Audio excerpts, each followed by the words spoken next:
국회 과정에서 탄핵 반대한 걸로, 예. 그것도 세게 반대한 걸로, 탄핵 찬성한 사람을 한동훈 대표를 비롯해서 찬성한 사람에게 거의 그냥 난사를 했던 예. 그런 걸로 이미 배반론으로부터는 자유로워진 거죠. 예. 그리고 이번에 소추 과정은 이제 헌재의 문제이기 예. 때문에, 그러나 미리 대비하지 못했던 과거의 자신의 추억, 박근혜 대통령 2017년 탄핵. 생각을 하는 겁니까? 네네. 이걸로 스스로의 개인 정치 시간표를 스스로 지금 조절하고 당긴 거예요. 그러면 굳이 또 얘기를 하자면 헌재 탄핵은 불가피하다라고 하나의 이제 홍준표 시장은 생각한 게 아닌가. 지금 윤석열 대통령가 혹시 선을 그었다라고 봐야 되는 겁니까? 본인이 그거 정치적으로 선을 뭐 그었다라는 그 의미로 부분은 볼 수 있는 겁니까? 제가 볼 때는 홍 대표 전원 입장은 지금 홍 대표뿐만 아니라 홍 시장뿐만 아니라 지금 그 허리 많은 윤석열 전 대통령의 척근 핵심 인사라고 수시로 안가를 들락거리던 그 허리 많은 척근 인사들 어느 누구 하나 12.3 비상계엄이 합헌적이고 대통령이 통치권 행위로서 할 수밖에 없었다는 이야기를 강변하는 사람 없잖아요. 예. 그런 측면에서 이제 홍 시장은 맹쾌하게 자기 자신의 향후 정치적 일정을 일찌감치 선포하고 가는 거죠. 대구시 일이 남았어요. 내가 2017년도에 경남지사 하고 있을 때 당 지지율 4%였어요. 대선 후보가 없었어요. 당이라도 살리자. 당 살리려고 그때 중간에 올라왔어요. 근데 그때 내가 잘못했어요. 해체대동은 놔뒀어요. 새롭게 만들었어요. 대구시장을 갖다가 중간에 또 2017년도처럼 올라오라고? 그런 결정 안 해요. 여기 보면 대구시정에 대한 뭐 약간 애착, 그다음에 이거는 꼭 지키고 가야 됩니다. 약간 이런 분위기잖아요. 그런데요, 오늘 뭔가 생각을 밝힌 게 있습니다. 홍준표 대구시장이. 화면을 좀 보겠습니다. 우선 홍준표 대구시장 최근에 이 탄핵 관련해서 윤석열 대통령 탄핵과 관련해서 굉장히 부정적인 입장을 냈어요. 탄핵은 불가하고 질서 있는 하야 추진해야 된다. 이게 이제 물론 지난 9일입니다.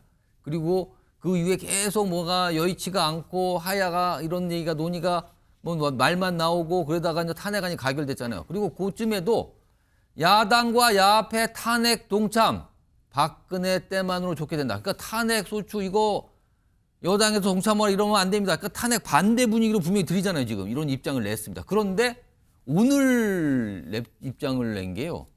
또 이사 가야 한다는 생각에 연말이 뒤숭숭하다. 대구에서 이사를 가야 된다.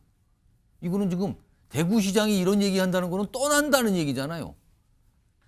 대구시장 졸업식이 빨라질 수 있다는 생각에 마음이 좀 조급하다.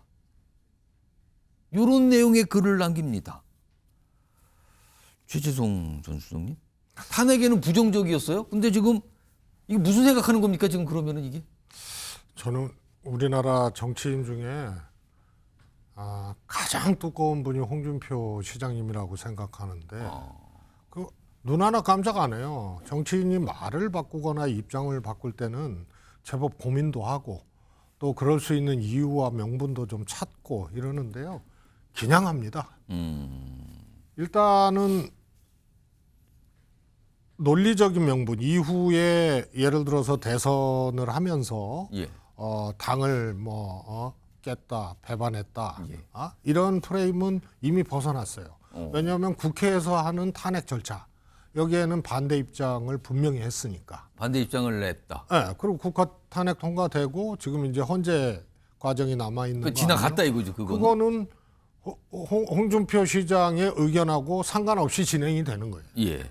그래서 국회 과정에서 탄핵 반대한 걸로, 예. 그것도 세게 반대한 걸로, 탄핵 찬성한 사람을 한동훈 대표를 비롯해서 찬성한 사람에게 거의 그냥 난사를 했던 예. 그런 걸로 이미 배반론으로부터는 자유로워진 거죠. 예. 그리고 이번에 소추 과정은 이제 헌재의 문제이기 예. 때문에, 그러나 미리 대비하지 못했던 과거의 자신의 추억, 박근혜 대통령 2017년 탄핵. 생각을 하는 겁니까? 네네.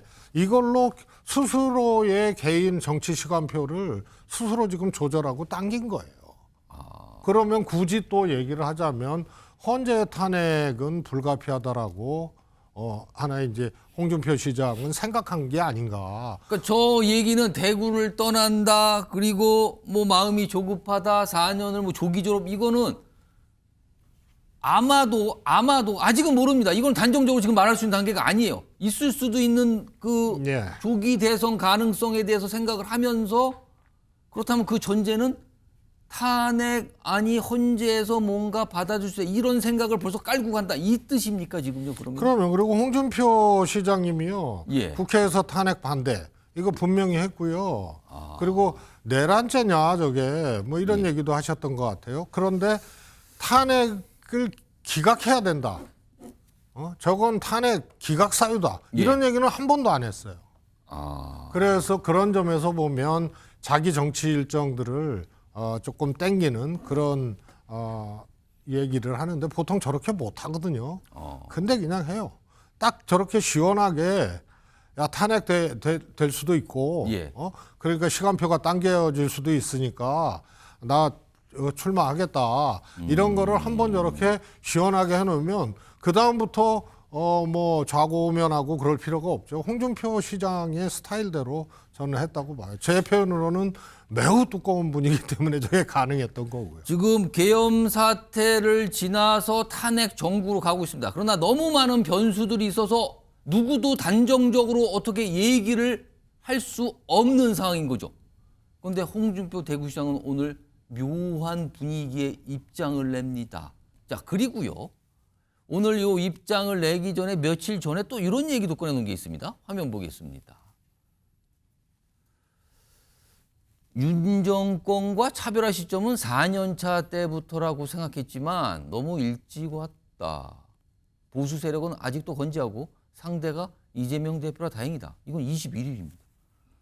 김성태 전 원내대표님. 이건 무슨 말입니까 또? 사실상 홍준표 대구시장 입장에서는 이 대권 암시는 지난주 말 지나면서 예. 거의 뭐 2시간에 걸치면서 계속 SNS에 글을 올렸어요.